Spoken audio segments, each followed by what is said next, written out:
don't get the comic I like, well, let me buy the toys that remind me of what I like best.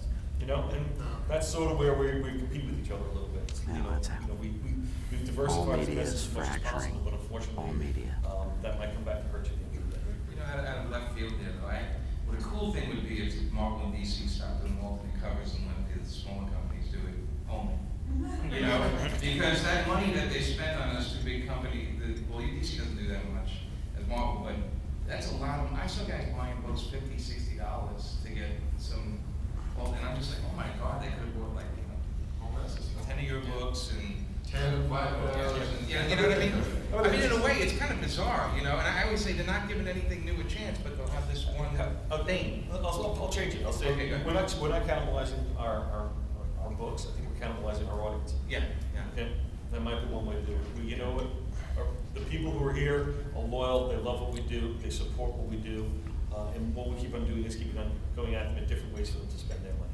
You know, and it's for them to make the choice of how they want to spend it or if they want to spend it. And that's the challenge that comes at us. Mark, how is someone in your position now with Boom? How is the market accessible? I mean, is it easy to place material within the market as it exists, or is it, how tough the job is it? There's so many companies that have not done that. It's getting better. One of the smartest things that Ross Ritchie did when he started the company was give it a name that starts early in the alphabet. And if you think I'm kidding, I'm really not, because that means it's way further up in the catalog. And if you're a retailer and you get into the companies named, Whitewater or whatever, your eyes are glazed over by that time. I honestly think that has something to do with it. It's also easier for us. We've had a lot of luck. The big thing that worked well for us was the MySpace promotion, where about 6 months ago we took the first issue of Northwind, which was one of our science fiction books, and put it up on MySpace Comics, the entire issue, the same day that it hit the stores. And there was blowback from retailers, and I understand that, but the reality of it is the numbers on then issues 3, 4, and 5 were on the upswing, which never happens for us. So it's not a matter of, we're lucky enough now that we seem to have enough of a presence, and we seem to have a broad enough palette of books, and we're making enough noise where we can place things in stores, but without too much difficulty. What I'm more interested in is placing stuff outside stores. What I'm more interested in is trying to figure out how to work the web to our advantage. What I'm more interested in is trying to figure out how to continue to work the bookstores to our advantage, because at the end of the day, there's only so many Fallen Cthulhu's we can sell to each comic stores. Let me ask you, a lot of creators have come to me with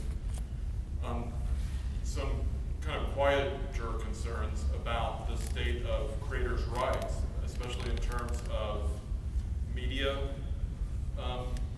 tie-ins and how much a company will take from that aspect of it. I know we have kind of a range, at least 3 of you that have a range of ways of dealing with that within your companies, although from Image I don't think has any interest in those rights whatsoever, to companies that tend to have at least some, or companies that tend to bring creators to product rather than almost develop product with creators.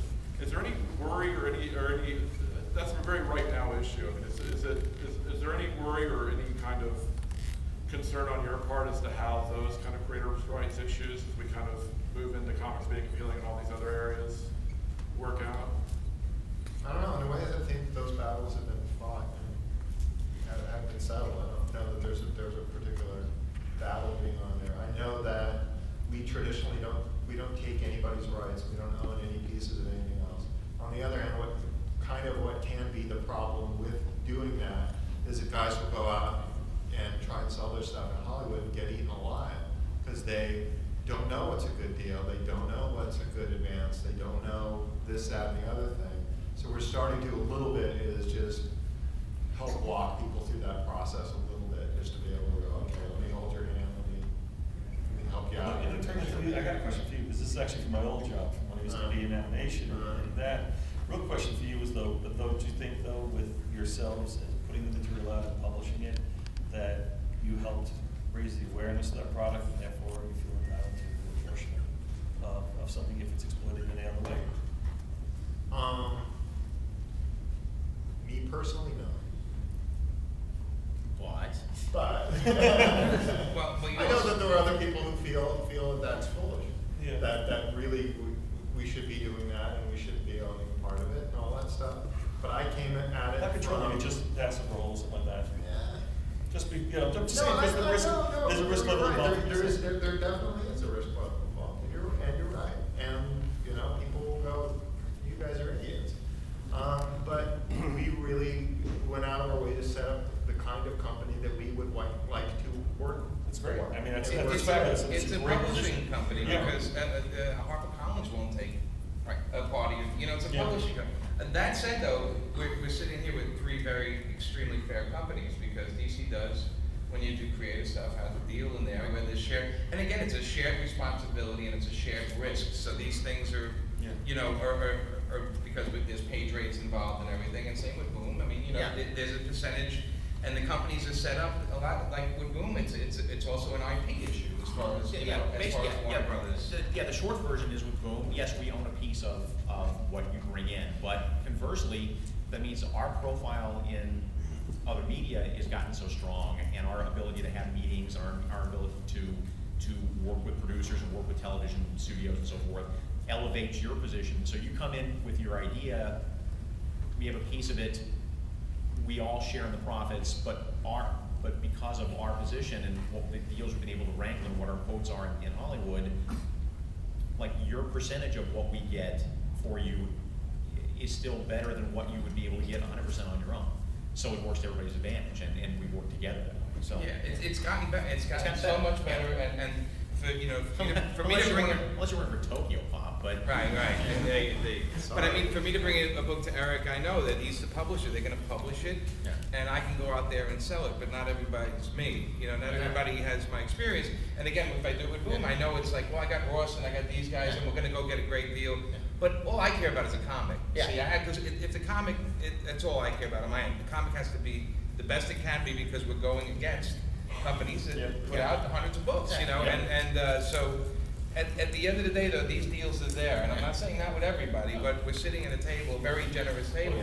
It's funny that Mark just brought up Tokyo Pop, and we chuckled a little bit. Yeah. But you gotta remember, when I started at DC 6 years ago, that, I was being told that manga was replacing old comics, and we'd be out of business, and we'd just be doing manga. right. And now all of a sudden, Yeah. it just shows you how everything changes and everything's, the fickle nature of how things develop. So, you had this panel 5 years ago, everybody's gonna be talking about how everything's gonna be done in a manga form and how everything be done like that, and now it's manga's mentioned in with a chuckle. Right. So it just shows you how everything has changed. I'm gonna open it up to questions, and hopefully they'll get the hardcore. Hopefully I'll bring out the hardcore industry wonks in some of you. I'll start. I don't know. Yeah, we have a microphone that's gonna be running around, so it's gonna. We dropped that one too? Nobody's so far away.